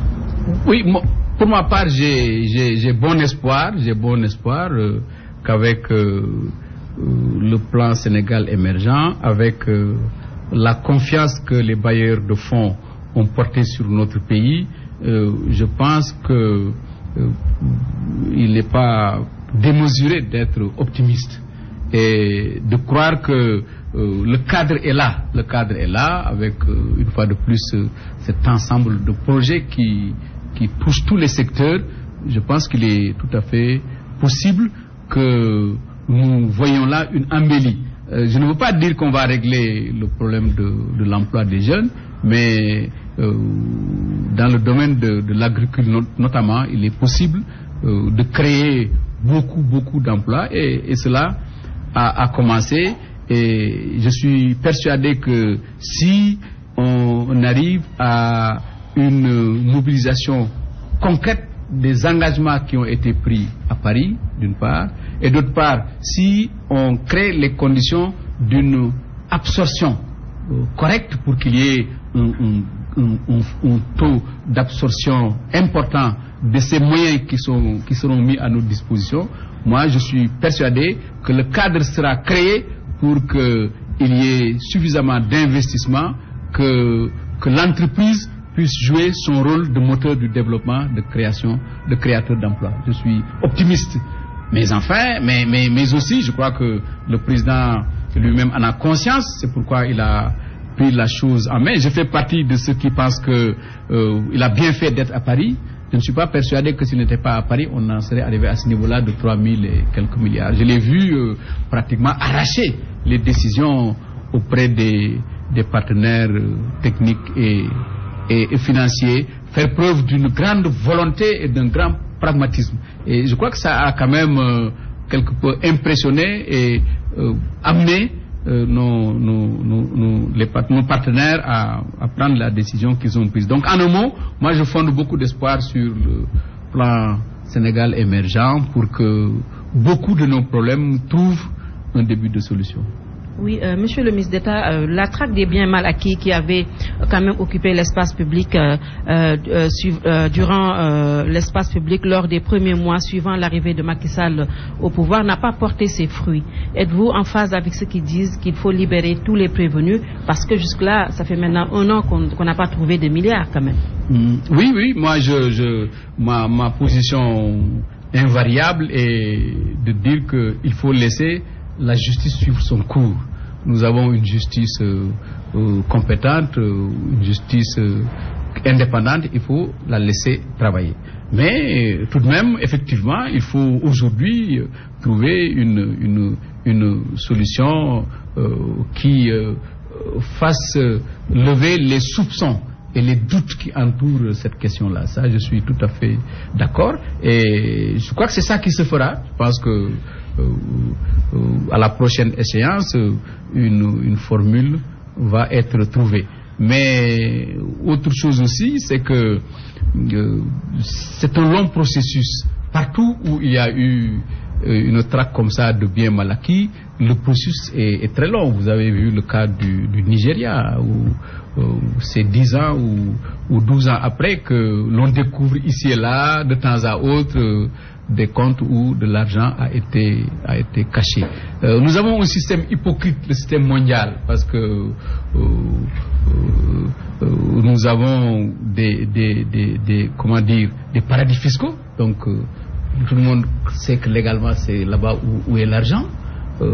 Que les gens y mettent cet argent-là, et au même moment on s'étonne à ce que justement il y ait ces situations de détournement, ces situations de prévarication, et tant qu'on n'aura pas abordé franchement ces questions des paradis fiscaux, je crois qu'on ne trouvera pas de solution définitive au problème qui est posé. C'est ça ma conviction profonde. Mais vous le savez, ceux qui ont des compétences en ingénierie financière, lorsqu'ils concoctent leur plan, ils se disent bon, peut-être que demain on va chercher à trouver où est-ce que j'ai mis l'argent que je suis en train de prendre. C'est pourquoi il va être toujours très difficile de trouver là où ils ont mis l'argent, parce qu'ils savaient au départ que cette situation qu'ils vivent allait se produire. Donc pour répondre à votre question, je comprends normalement de ce point de vue-là qu'il y ait beaucoup d'impatience de la part des Sénégalais, mais c'est dans la nature des choses. Je ne pense pas qu'il soit possible sur cette question de s'attendre à des résultats importants et immédiats. Monsieur le ministre d'État, on sait que la traque a créé également le débat sur la légitimité de la CREI. Donc on pense que la CREI est illégitime, allant même jusqu'à dire qu'elle renverse la charge de la preuve. On a entendu votre camarade Aïssata Sall se prononcer sur le débat. Et la CREI a été également créée par le président Abdou Diouf. Aujourd'hui, vous qui étiez là, lorsqu'on créait cette juridiction, quel commentaire faites-vous de ce débat-là? Oui, comme je disais tout à l'heure, ce débat-là, il a eu lieu au moment de la création de la CREI, certains estimaient qu'effectivement, cette CREI est un monstre juridique avec ce renversement de la charge de la preuve et qu'on n'avait pas besoin justement de la CREI pour régler le type de problème qu'on peut régler. Nous avions un arsenal juridique suffisamment outillé pour n'avoir pas besoin de créer la CREI. Et il y avait deux camps autour du président Abdou Diouf, certains qui lui disaient qu'il faut justement créer cette CREI. D'abord c'est dissuasif, ensuite on le fait au nom de l'État, au nom de la bonne cause. Voilà, parce que c'est des gens qui ont détourné de l'argent qui appartenait à l'État, donc c'est un bien public. Et que donc par conséquent, qu'il y ait un renversement de la charge de la preuve, qu'il y ait quelques entorses aux procédures habituelles, ce n'est pas grave. D'autres disaient non, que même si ils ont pris de l'argent, même si c'est une situation exceptionnelle, il ne faut pas créer une juridiction d'exception, que l'arsenal que nous avions était suffisant pour régler les problèmes de cette nature. Mais le président Abdou Diouf a fini par trancher du côté de ceux qui pensaient qu'il faut défendre l'État. Voilà, il faut défendre l'État, il faut défendre le bien public. Avait-il tort ou avait-il raison? Ça, c'est un débat qui va continuer. Juste pour dire que ce n'est pas nouveau que ce débat-là a existé, mais aujourd'hui je pense qu'il faut le trancher. La situation est évoluée, les droits de l'homiste occupent une place aujourd'hui qu'ils n'avaient pas à cette époque-là, et qu'il faut trouver une formule qui rentre dans les standards internationaux des droits de l'homme et des procédures habituelles. Dans le discours de ceux qui parlent des biens mal acquis, surtout ceux qui sont traqués, entre guillemets, la plupart d'entre eux disent que c'est le président Abdoulaye Wade qui m'a enrichi. Même le président Macky Sall l'a dit, en disant que ce qu'il a eu à travers sa richesse aujourd'hui, c'est Abdoulaye Wade qui l'a donné. Est-ce qu'il faudrait aujourd'hui aller traquer Abdoulaye Wade ou pas? Oui, mais là, le président de la République, Macky Sall, a été clair que lui, donc, un peu comme Abdoulaye Wade l'avait fait un peu pour Diouf d'ailleurs, mais en utilisant une terminologie qui n'avait pas lieu d'être. Il disait qu'il avait amnistié. Abdou Diouf, lui, n'a pas le droit d'amnistie. Il a le droit de grâce, c'est l'Assemblée qui amnistie. Mais ça, c'est autre chose. Abdoulaye Wade avait dit qu'il ne poursuivrait pas, dans tous les cas, Abdou Diouf. Et Macky, en venant aussi, a dit clairement les choses, qu'il ne va pas poursuivre Abdoulaye. Je le comprends pour son âge, pour ce qu'il a fait pour le pays. Bon. Et il faut bien comprendre aussi la mentalité et la sociologie des Sénégalais. Les Sénégalais, moi je me souviens encore, lorsqu'on a eu ce problème avec les policiers, ils sont levés tous pour dire, bon, ils ont allé en grève, il faut les radier. Ils ont été radiés. On a applaudi pendant 2 mois. Et puis 6 mois après ou 1 an après, c'est les mêmes Sénégalais qui disent que c'est inhumain, c'est pas acceptable, qui sont levés, qui vous font pression. Ça, c'est aussi des éléments de la sociologie de notre pays. Est-ce que c'est bon, est-ce que c'est mauvais? Ça, c'est un autre problème. Mais je pense que pour ce qui concerne Abdoulaye Wade et puis le respect que nous devons aux anciens, qu'il a été président de la République, je ne pense pas que ce soit bon d'ajouter déjà le problème d'Abdoulaye Wade au problème que nous avons avec le fils Wade et ses accompagnateurs. Je pense que c'est sage de gérer la question comme ça. Mais c'est une question réelle, je conçois maintenant que... Là, les gens oublient que ce sont les biens des Sénégalais, quand même, dont on parle. Aujourd'hui, s'il manque aujourd'hui peut-être quelques alcool dans certains hôpitaux du Sénégal, c'est parce que l'argent a été pris et a été mis ailleurs. En France, qui est une référence aujourd'hui pour le Sénégal, Nicolas Sarkozy est poursuivi pour des affaires. Oui, tout à fait. Je suis d'accord avec vous. Vous avez raison sur le principe. Mais il y a les principes, il y a les réalités sociales, les réalités sénégalaises. Et en tout cas de cause, c'est le président qui décide. C'est pas, mais il ne faut pas, lui qui décide, ne pas empêcher que les Sénégalais aient des points de vue différents et que même qu'ils aient peut-être même raison. Vous disiez tantôt qu'il faut trancher et trouver une nouvelle forme pour la CREI. Est-ce à dire qu'on doit la supprimer ou bien on doit modifier les textes? Qu'est-ce que vous voulez dire par là? Oui, je veux dire qu'il faut tirer les conclusions, il faut tirer des conséquences, il faut tirer des enseignements du débat en cours. Moi, je pense que ce pays-là, le nôtre-là, doit être bâti sur de grands pactes, c'est-à-dire sur un consensus qu'on aura construit, c'est-à-dire sur de grandes choses sur lesquelles nous sommes d'accord. C'est ça qui va donner la stabilité. Et vous savez, la stabilité et la sécurité de notre pays, c'est ça qui fait son image. Alors, il ne faut pas détruire ça. Et pour ne pas le détruire, il faut que, comme on l'a toujours pensé depuis Senghor, enfin, comme on dit en Wolof, nous dissous. Il faut qu'on discute, il faut qu'on échange. Le Sénégalais, une fois qu'il donne son point de vue, même si on n'en tient pas compte, c'est un point de marqué. Il faut les écouter et il faut essayer de faire, de retenir ce qui nous rassemble. Moi, je suis convaincu que le Sénégal de demain, c'est autour de ça qu'il doit être construit. C'est pourquoi il faut prendre le temps du dialogue, il faut prendre le temps de la discussion, il faut prendre le temps de l'élaboration de pactes solides. Et pour vous, qu'est-ce qu'il faut faire concrètement par rapport à la CREI? Qu'est-ce qu'il faut faire concrètement par rapport à la CREI? Oui, c'est-à-dire qu'il ne doit plus y avoir ces structures d'exception. Il faut les enlever. C'est très clair. C'est pas utile. À partir du moment où dans notre arsenal juridique on peut trouver des solutions, ce n'est pas la peine de continuer à créer des structures d'exception. C'est ça mon point de vue. Nous sommes traqués par le temps, Monsieur le ministre d'État. Nous allons aller très vite avec la Casamance. Le président Macky Sall qui revient de la Casamance avec toute la portée politique qu'il y avait autour de cette visite-là, mais qui a quand même injecté 23 milliards de francs CFA pour le développement, ces pôles de développement de la Casamance. Est-ce que vous pensez qu'aujourd'hui le développement peut faciliter la paix en Casamance? Oui, tout à fait. Je le pense fortement parce qu'il y a un aspect économique et social et il y a un aspect politique. Je voudrais dire que, à mon avis, le Macky Sall a fait en Casamance l'une de ses meilleures adresses à la nation.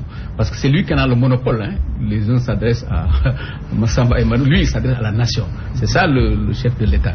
Et là, vraiment, c'est un texte fondateur. Osons la paix, c'est absolument remarquable comme appel. Et je pense qu'il faut aujourd'hui, il faut oser la paix. Il faut oser autre chose d'ailleurs. Je crois qu'au Sénégal, c'est de ça qu'il s'agit. Il faut oser la paix, il faut oser le travail, il faut oser la discipline. Je crois que autour de ça, vraiment, c'est un peu ce que l'appel à l'indignation qui a fait, voilà, de Stéphane Hessel, que j'ai d'ailleurs connu, parce que c'est un diplomate de renom, je l'ai connu aux Nations Unies, cet appel qu'il a lancé, me semble être une forme qui a été reprise ici par le président Macky Sall. Et cette volonté dont il a fait preuve, que l'on voit dans ses attitudes et dans son comportement, doit être accompagnée par l'ensemble des Sénégalais.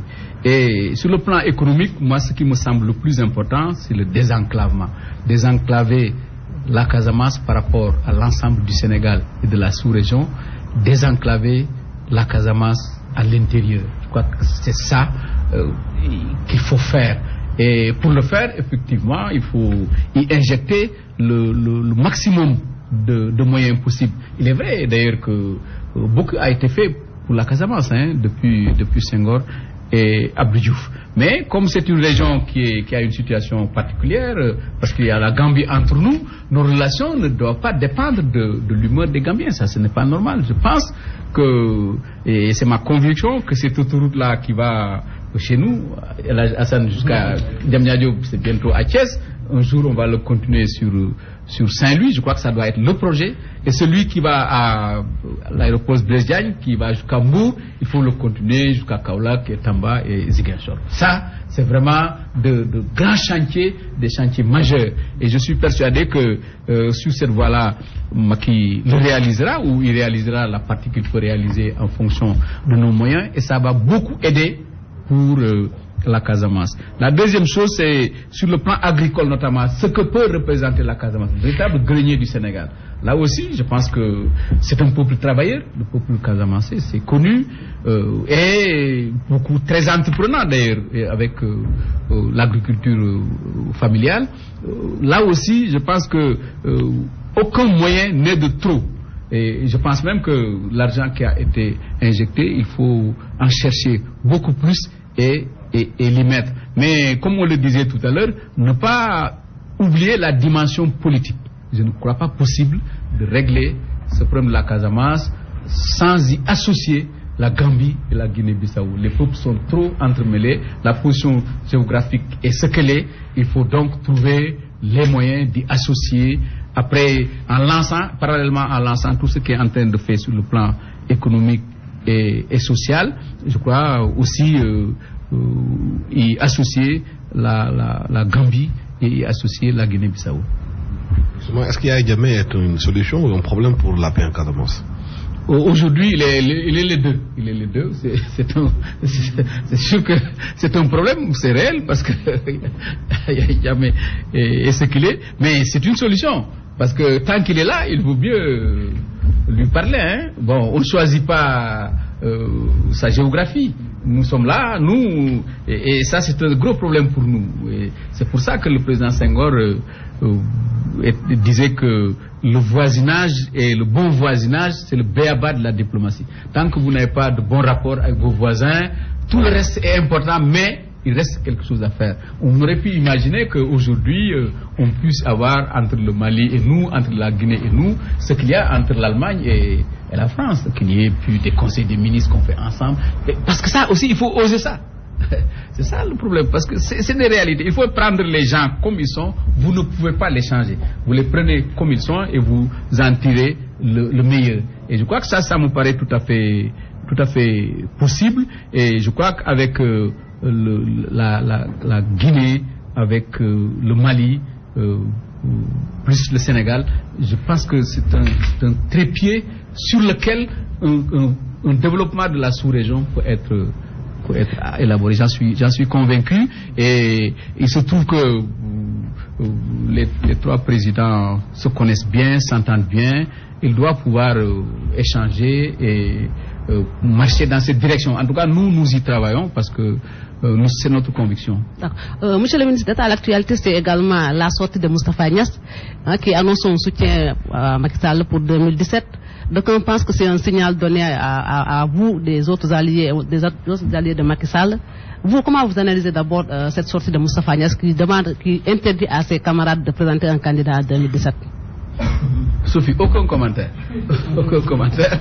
Moi, ce que je pense, c'est que je peux vous dire comment travaille le Parti Socialiste. Mais ce que les autres font, vraiment, c'est un peu leur... Mais est-ce qu'on peut s'attendre à un soutien de la part comme celle de Moustapha Niasse, de la part du Parti Socialiste? Nous, on ne fonctionne pas comme ça. On ne fonctionne pas comme ça parce que, d'abord, nous pensons que c'est pas le moment. C'est pas le moment de prendre des décisions par rapport à 2017, puisque c'est un mandat de 5 ans et nous sommes à peine à la deuxième année. Mettre au centre de la discussion la question de la présidentielle nous engage dans une campagne électorale permanente et nous pensons que ce n'est pas bon. Donc ce n'est pas le moment, ce n'est pas pertinent. Deuxième chose, chez nous, les choses ne se passent pas comme ça. Moi-même, ni le bureau politique, ni le comité central, ni le conseil national ne sont compétents pour engager le parti. Le parti est engagé par les militants. Donc une question de cette nature aurait nécessité un débat d'une grande portée pour arrêter la position du parti. C'est comme ça que nous procédons. C'est ça que je peux vous dire. Maintenant, tous les partis sont souverains. Quelle lecture politique vous en faites en tant que politicien et leader d'un parti? Non, moi je ne suis pas un commentateur, je suis un acteur. Alors, politique, il y a des choses que je ne peux pas me permettre, c'est-à-dire porter des jugements sur l'attitude ou la position prise par un chef de parti. Les partis sont souverains. Ils ont le droit de faire leur choix et de prendre leurs décisions. Moi, ce que je peux vous dire, c'est comment ça se passe chez nous, au Parti Socialiste, et c'est ça qui peut... Sauf que Moustapha Niasse semble montrer la voie aux alliés, parce qu'on a entendu, au lendemain de sa sortie, un responsable de l'APR dire, soit vous faites comme Moustapha Niasse, ou vous quittez. Oui, pour moi, ça n'a pas d'importance, puisque Macky Sall ne l'a pas dit. Le président Macky Sall ne l'a pas dit. Moi, dans cette affaire-là, vraiment... J'en parle avec le président Macky Sall et je conçois normalement, parfaitement, que des membres de son parti, de son entourage et des positions, les nôtres aussi ont des positions. Ils ont répondu, hein, vous savez, voilà. Donc ça, c'est pas... Est-ce que vous envisagez d'être candidat en 2017 ou pas? Je l'ai indiqué, j'ai indiqué déjà depuis 2000... c'était en 2009 ou 2012, voilà, la campagne, que moi je n'envisageais pas d'être candidat en 2017. Ça, c'est moi ce que je n'envisage pas. Maintenant, qu'est-ce qui va se passer en 2017, ça je ne le sais pas. Attendons d'être en 2016, au moment où le temps sera venu de prendre des décisions. Après, on verra ce qui va être décidé. Parce que comme je vous l'ai indiqué chez nous, tout est décidé par les militants, par le parti, à la base. Socialiste aura un candidat? Là, si je vous dis ça aussi, on va en discuter, hein. Parce que je vous renvoie à 2012, 2011 même, au niveau de Benno Bokk Yakaar. On était ensemble, mais la question qu'on s'est posée, est-ce que dans notre coalition, nous allons avoir un candidat ou plusieurs candidats? Certains estimaient qu'il vaut mieux avoir plusieurs candidats. Et Macky Sall lui-même avait dit, moi je vais être candidat parce que j'ai un nouveau parti, je veux mesurer les forces. Idrissa Seck était déjà candidat. Mais, donc on a retenu qu'il faut la pluralité des candidats. Ça c'était un débat et on appartenait à une coalition. Le moment venu, dans notre coalition, on discutera, on saura, bon, compte tenu de la situation de l'époque, comment ça va, le Rewmi, comment il va se comporter, le PDS, et puis les autres forces, comment elles vont se comporter. Bien, on va discuter entre nous pour voir quelle est la meilleure position que Benno Bokk Yakaar va prendre. Et on échangera et on tirera la conclusion. Si la meilleure solution est d'avoir un candidat et que nous sommes d'accord pour avoir un candidat, on aura un candidat. Si la meilleure solution est d'avoir plusieurs candidats, on aura plusieurs candidats. Mais je pense qu'entre des alliés, dans le cadre d'une coalition, toutes les questions doivent être mises sur la table et discutées sans tabou. Il n'y a pas de problème. Moi, je n'ai pas de problème à ce niveau-là. Vous n'envisagez pas d'être candidat en 2017, mais vous envisagez peut-être d'être candidat pour le poste de secrétaire général du Parti socialiste. Est-ce qu'on peut s'attendre à une autre candidature d'Ousmane Tanor Dieng à la tête du PS? Mais vous avez, je crois, disons, suffisamment attendu. Il ne reste que quelques mois, peut-être un mois ou un mois et demi, et vous serez édifiés. Parce qu'il y a une procédure qui est déjà en marche, hein. Les renouvellements ont déjà commencé. Et puis, la semaine prochaine ou dans 10 jours, on va monter l'union des départements, l'union des coordinations du département de Mbour et puis la région de Thiès. Ça vous donnera une indication sur ce que je vais faire plus tard. Très rapidement, une dernière question. Beaucoup de Sénégalais s'inquiètent qu'aujourd'hui, qu'il n'y a pas une forte opposition au Sénégal, qu'on ensemble est dans une sorte de pensée unique où la société civile vous a rejoint, vous avez une coalition, le PDS s'occupe des tracts de biens mal acquis et affaiblis. Les gens ont peur qu'on soit dans un scénario à la malienne où il n'y a pas d'opposition au Sénégal aujourd'hui forte. Alassane, comme je vous suis, je sais que vous avez deux dadas. Le premier dada, c'est l'emploi des jeunes. Le deuxième dada, c'est le consensus malien dont vous ne voulez pas. Je voudrais vous rassurer. Moi, ma conviction est que le Sénégal n'est pas le Mali. Le Sénégal n'est pas le Mali. Et je m'étonne d'ailleurs qu'on dise qu'on n'a pas une opposition, à moins qu'on dise qu'on n'a pas d'une opposition parce que le PS n'est pas dans l'opposition. Parce que quand même, le PDS est une opposition. Le PDS avait aux dernières élections autour de 35%. Et le PDS a des personnalités aguerries qui sont habituées à l'opposition, qui sont en train de s'opposer. Maintenant, ce qu'on a, c'est vrai, c'est inédit, que les principales forces politiques se retrouvent non seulement dans le gouvernement, mais se retrouvent dans une coalition politique. C'est inédit, mais c'est bien pour le Sénégal, à mon avis. C'est un opposant, selon vous?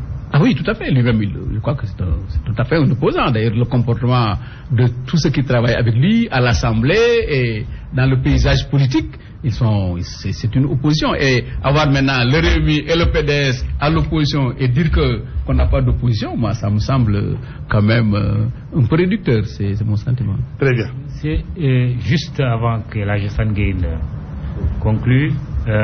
On l'a dit au début de notre propos, Ousmane Tanor Dieng, l'homme d'État, le républicain. Les Sénégalais diront sur la base de votre prestation si vous êtes restés les deux. Impassible aussi, qui cache bien ses émotions, ses états d'âme. On vous a vu à travers la caméra de TFM beaucoup rire. Vous arrive-t-il de pleurer? Ah oui, tout à fait, souvent, oui. Je suis très, très émotif. Ceux qui me connaissent le savent bien, mais un peu, j'ai été moulé dans comment dire ça, j'ai été moulé dans le service de l'État. Or l'État, c'est quand même quelque chose de sérieux auquel je crois et que je sers avec aussi bien dans la forme que dans le fond. C'est ça qui, je crois, qui fait que j'ai une certaine réserve qui me caractérise un peu dans tout ce que je suis en train de faire. Mais sinon, je suis un être humain avec ses forces, ses faiblesses.